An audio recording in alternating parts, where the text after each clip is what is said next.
మేము ప్రభువుని నమ్ముకున్నటువంటి దినాల్లో ఒక 40 సంవత్సరాల క్రితం ఏమైందంటే, ఇప్పటిలాగా యూట్యూబ్లు లేకపోతే ఇక వాక్యం వినటానికి వేరే వేరే అవకాశాలు లేవు.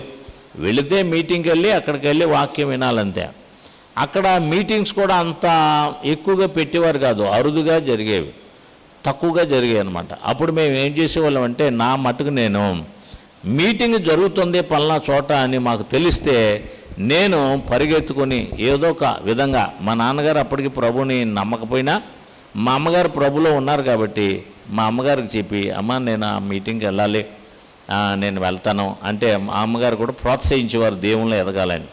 అప్పుడు నేను బయలుదేరి ఏవో కొన్ని అప్పట్లో కొన్ని డబ్బులు ఇస్తే అవి తీసుకొని వెళ్ళి, నా దగ్గర కొన్ని పాకెట్ మనీ ఉంటుంది కదా, ఆ మీటింగ్లో కూర్చుని వాక్యం విని 2-3 రోజులు అక్కడే ఉండేవాళ్ళం. అక్కడ నిద్రపోవటానికి